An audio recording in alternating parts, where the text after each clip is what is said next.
muito interessante mesmo. É, a gente tem, você falou sobre essa lógica da meritocracia. A gente tem dificuldade, às vezes, de ver um irmão que a gente entende que é um irmão que é produtivo na obra, que é uma pessoa que tem uma vida correta, que tem os dons e tudo mais. E aí você fala, como que esse cara está sofrendo com uma doença? Ou como aconteceu algo com o filho exatamente desse cara que é uma benção? A gente tem essa dificuldade às vezes, né? Uhum. É verdade, a gente tem essa dificuldade porque a gente está cada vez mais nessa perspectiva meritória. E isso não tem na Bíblia. É preciso que fique claro, claro, não existe meritocracia nas Escrituras Sagradas. Não existe mérito humano. Então a gente é que trata as coisas nesse jeito. Mérito humano. Não existe mérito humano. Toda bondade é empréstimo de Deus. Ponto. Todo bem é empréstimo de Deus. Não existe mérito humano. E nós não somos fiéis a Deus pela nossa força, somos fiéis a Deus pela força do Espírito Santo, graças à expiação de nosso Senhor e Salvador Jesus Cristo. É esse poder em nós que nos leva à fidelidade, isso em primeiro lugar. Então não é mérito nosso. Ponto. Segundo, não é nosso trabalho viver de maneira tal para ser recompensado.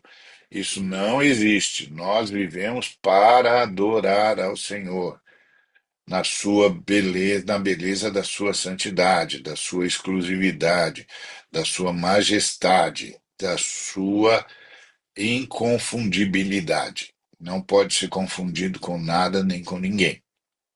Então, é para isso que nós vivemos, e é isso, e tudo que fazemos, fazemos para adorá-lo, adorá-lo, para prestar-lhe o culto que lhe é devido. Nós não fazemos isso por nenhuma outra recompensa, a não ser o privilégio da comunhão adoradora. Ponto. Tem que ficar claro, nós estamos com conclusões e com pressupostos falsos, que são inerentes. Se o pressuposto é falso, a conclusão também o é. Então, nós estamos com pressupostos falsos, porque nós estamos tendo como pressuposto a meritocracia. Isso não existe, tá certo? Segundo, é, é preciso lembrar que testemunho é martureu, é martírio. É martírio. Nós estamos lutando contra as forças das trevas, nós estamos lutando contra o mundo e nós estamos lutando contra a morte que ainda está no nosso corpo.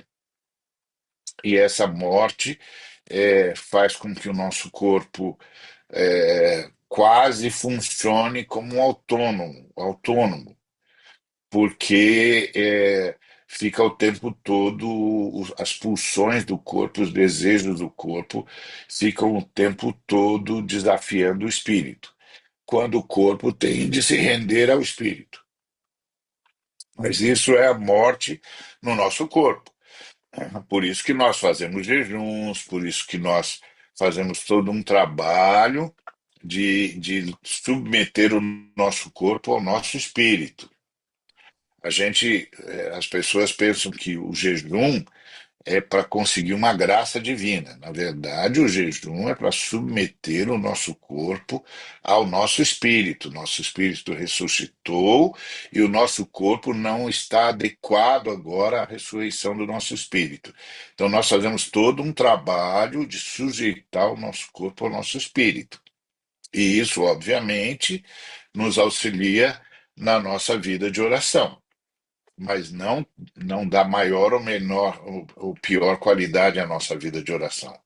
Só nos poupa de um sofrimento que é as pulsões do corpo o tempo todo exigindo satisfação quando o corpo deveria estar submisso ao espírito e todas as possibilidades do corpo sendo usadas para cumprir a missão que nos foi dada como povo de Deus, como filhos de Deus.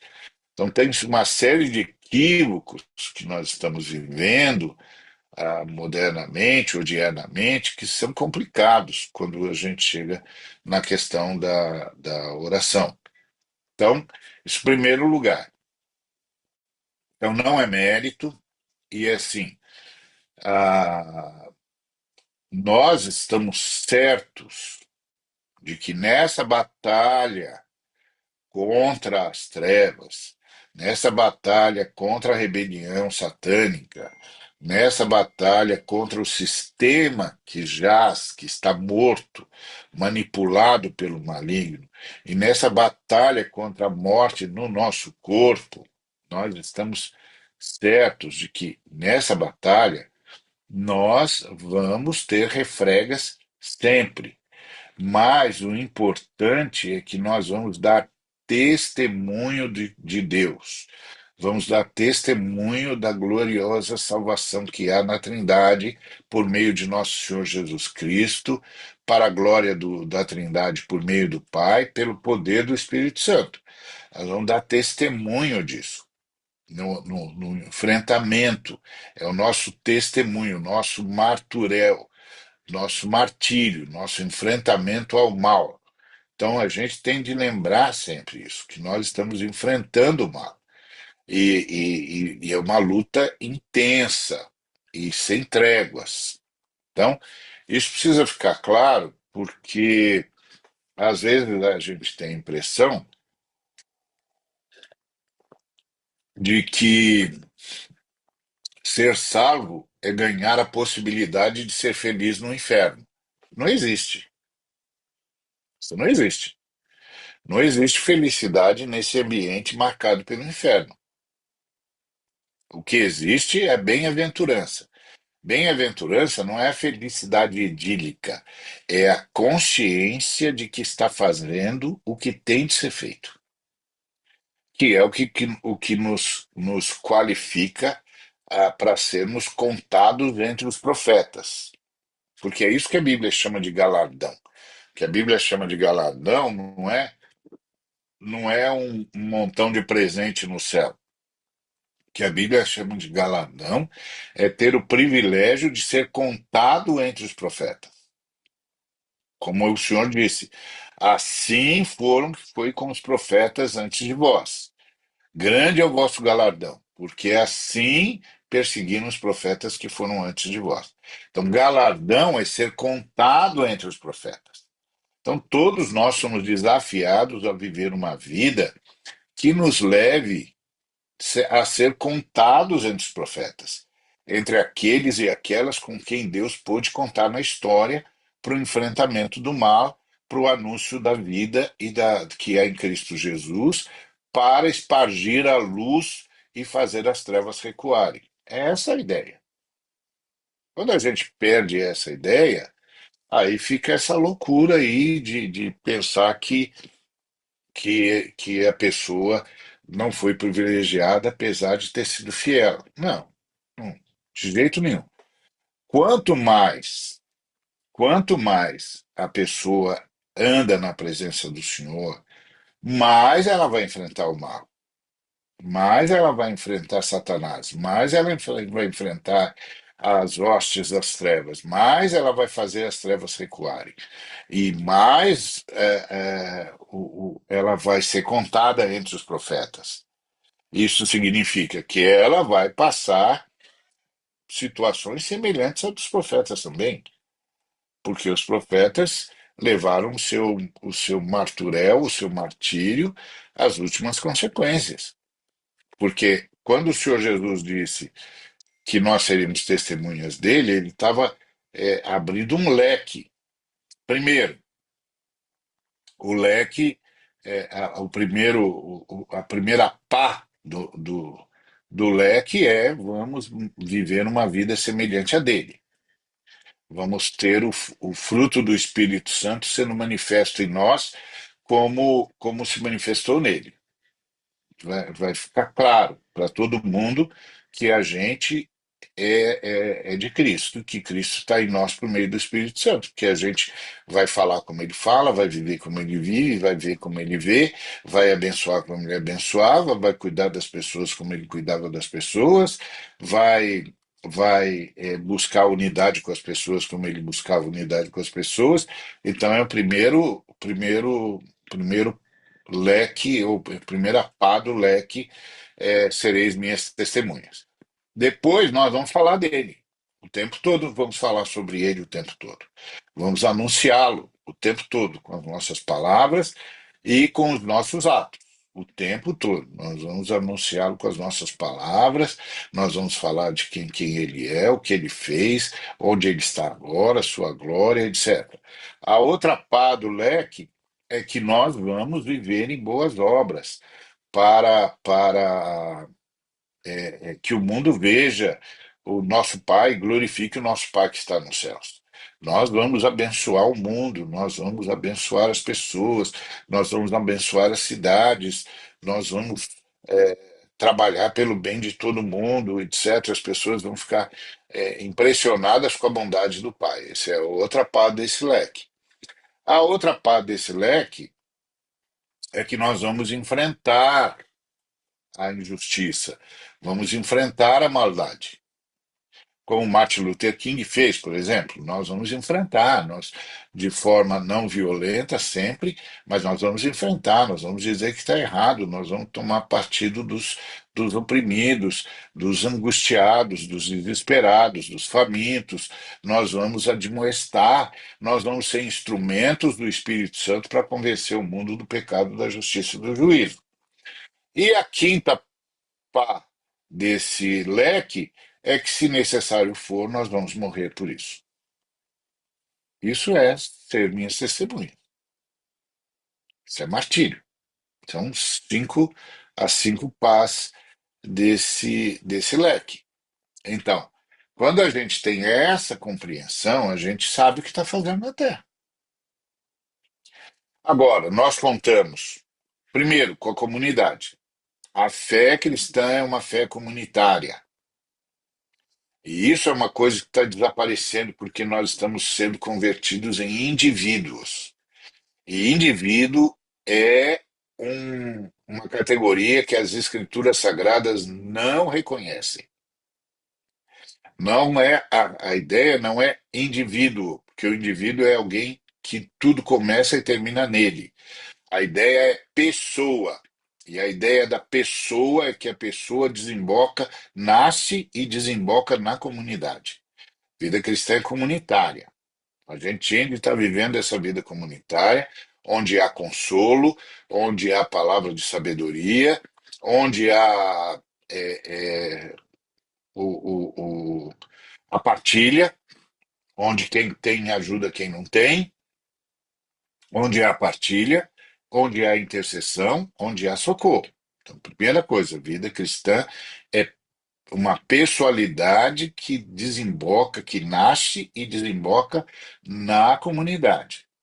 Isso precisa ficar muito claro. A outra coisa é que o Espírito Santo atua através dos dons. Então, a comunidade cristã é um lugar onde os dons são exercitados, onde os dons são manifestos e exercitados. Devia haver um clamor na comunidade.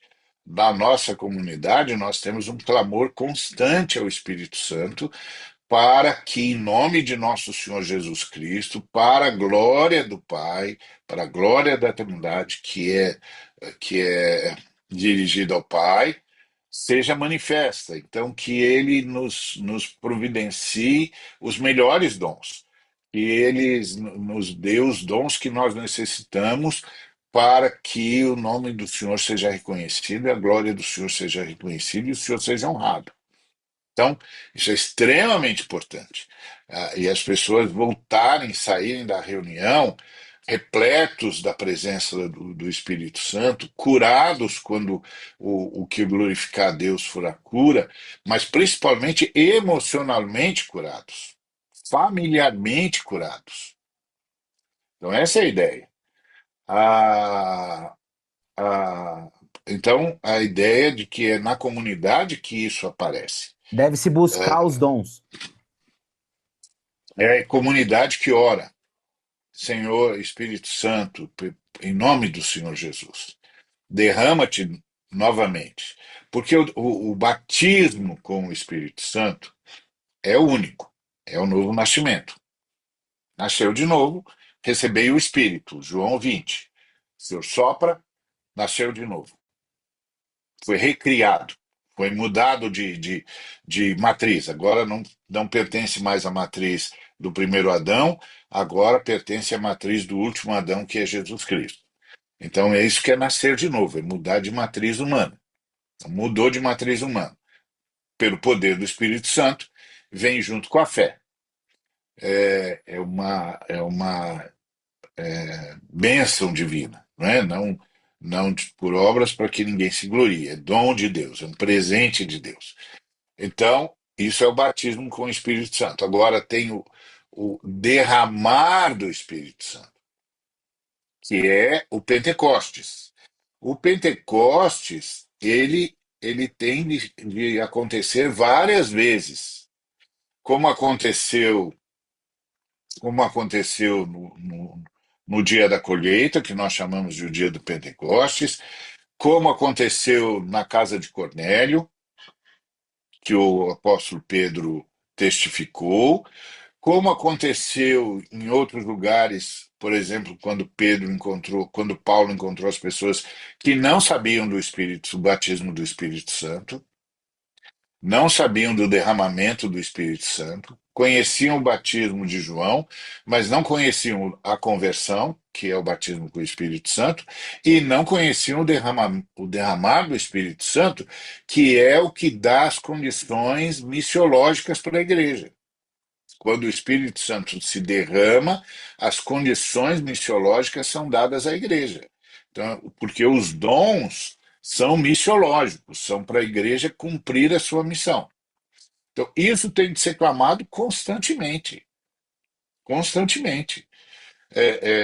A nossa comunidade começa invocando o Pai por meio do Cristo e o derramamento do Espírito Santo, para que pessoas tenham os seus dons despertos, para que o Senhor apareça, para que a sua palavra venha, para que a sua palavra nos transforme, para que a plenitude do Espírito Santo seja percebida. Esse é um clamor, é isso que é culto. É isso que é culto. Culto não é um ritual. Não é que eu tenha nada contra o ritual. Eu vejo muito significado nos rituais. Mas esse significado nos rituais, eles são maravilhosos se eles ganharem vida, né? Se eles ganharem vida. Se eles não tiverem vida, é só a leitura de um script. E não é essa a ideia. Então, a ideia é que ganhem vida. E vida abundante, a vida que Cristo nos deu. Então, a gente está sempre, hoje, cada dia que tem, a gente vai vendo. Por exemplo, domingo uma irmã deu testemunho de que ela orou por pessoas que estavam numa situação de enfermidade muito, muito grave e elas foram abençoadas. E, e aí as pessoas, inclusive, perguntaram, querem ir na mesma igreja que ela vai, etc, etc. E é muito curioso porque eu tinha chegado a essa irmã e dito para ela, ó, irmã, você tem dom de cura, o Senhor te deu o dom de cura. E ela disse, não, imagina, não é possível. Estou te falando, o Senhor te agraciou com o dom de cura, exercite-o. Domingo ela veio contar que finalmente exercitou o dom de cura. Então, isso é na vida da igreja que a pessoa percebe. Porque a igreja celebra o mistério da Trindade.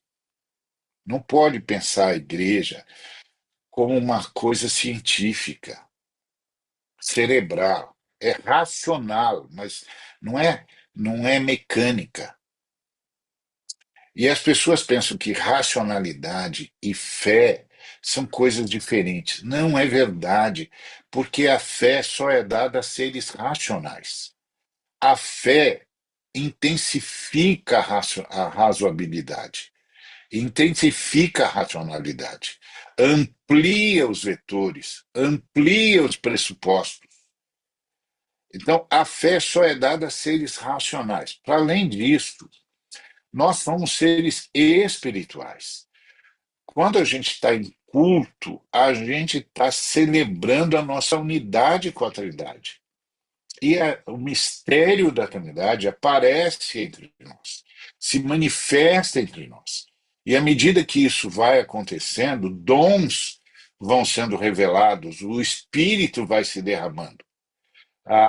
Os anjos do Senhor, que estão envolvidos com o louvor, como os serafins e outros anjos, estão lá, naquele movimento de culto, porque é uma celebração é, é, cósmica.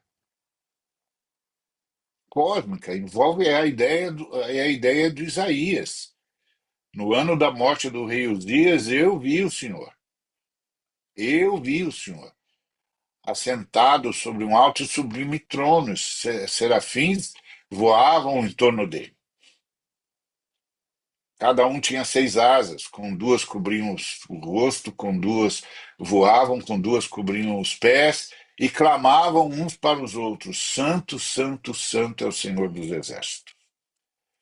Toda a glória, toda a terra está repleta da sua glória. Então, essa é a ideia, isso é a ideia do culto. O culto é entrar nesse ambiente. Nós transformamos o culto, primeiro, num mero cumprimento de schedule, de planilha, de agenda. Segundo, num ritual frio, distante. Terceiro, num momento para exposição de ideias particulares, de méritos pessoais e exposição de retórica. Gente, culto é entrar na presença da Trindade Santa por meio do sangue de nosso Senhor Salvador e Salvador Jesus Cristo para oferecer a adoração a partir da qual nós vivemos e para a qual nós vivemos. Isso celebra o mistério da Trindade. E em celebrando o mistério da Trindade, estas coisas vão se tornando visíveis, palpáveis na vida comunitária. E a alegria do Espírito Santo toma conta da comunidade. E a comunidade está o tempo todo em comunhão e o tempo todo aquilo está efervescendo. Então, aí a oração ganha uma outra dimensão. Uma outra dimensão. Tá certo? Então, você vai ter a oração comunitária, que tem muito poder na história, muito poder na história. A oração comunitária, a oração da fé, que é a oração dos intercessores, você vai ter o exercício da autoridade dos que têm dons de cura, dos que têm dom de operar maravilhas, dos que têm palavra de sabedoria, tudo é oração. Dos que têm palavra de sabedoria, tudo isso vai se manifestar. Ah, o louvor vai ser curativo, porque o Senhor vai receber o louvor. Louvor não é adoração. Adoração é o nosso estilo de vida. Louvor é quando nós oferecemos ao Senhor palavras de consideração à Sua majestade, que são ínfimas, finitíssimas e relevantes, e seriam assim, não fora o sangue de Jesus Cristo, que, como uma ponte, permite que esse louvor seja reciclado pelo Espírito Santo e chegue ao trono da eternidade como algo agradável ao Senhor. Então, isso é a mística da fé cristã, a capacidade cristã de celebrar um mistério que é Deus. Se você perde isso tudo se perde na vida comunitária e na vida diária. E aí você cai na meritocracia e a oração vira idolátrica, porque a oração não parte da matriz, do espírito da matriz, que é santificado seja o teu nome. Governa sobre nós, só a tua vontade seja feita, porque só a vontade de Deus mesmo é que tem de ser feita. Porque só a vontade de Deus é boa, é perfeita e satisfaz e é agradável. Só a vontade dele tem de ser feita mesmo. Porque só ele sabe. Então, pedir que só a vontade de Deus seja feita é pedir o que há de melhor no universo. Então, esse é o espírito da oração. Agora, a questão da cura, que é o que mais desespera os irmãos, principalmente os irmãos meritocráticos, porque eles ficam pensando que o Senhor não curou porque eles falharam, porque eles, enfim, não fizeram o que tinham de fazer, não deram tanto dinheiro quanto deviam, não Até deram o mesmo carro que a Deus lógica pediu. da maldição, né? Eu fiz alguma coisa errada e Deus me deu a doença. Fizeram, exatamente. Então, os irmãos meritocráticos, eles trabalham com essa categoria. Não é verdade. Nada disso é verdade. Só que essa categoria meritocrática, ela comete um crime imperdoável. Qual é o crime imperdoável? Tratar Deus como se Deus fosse um ídolo, que eu posso manipular, que eu posso ordenar, que eu posso dizer para ele o que ele deve fazer. Esse é um pecado imperdoável. Então, nós estamos numa igreja que dominicalmente, ou mais, pior, diariamente se reúne para praticar idolatria. Por isso é presa fácil de Satanás. De repente, começa a aceitar as ideias de Satanás e começa a dizer as palavras de Satanás. É um negócio complicadíssimo que nós estamos vendo em muitos lugares. Então, não é essa a perspectiva. A perspectiva é estar diante da Trindade misericordiosa, que sempre nos dá uma nova chance, que se apieda de nós, que é plena de bondade, que só tem por nós pensamentos de bondade, que é benigna, benigna, ou seja, que só pensa o bem, que é bondosa, ou seja, que só faz o bem, e que é misericordiosa, ou seja, que sempre dá uma nova chance. Tudo isso compõe a graça de Deus para provocar, e a graça de Deus é essa, esse atributo divino que produz a unidade entre a unidade trinitária e a unidade humana. Então, quando você tem essa consciência, você sabe o que está fazendo na oração, porque a oração é um lugar onde a gente vai. A gente entra no lugar santíssimo.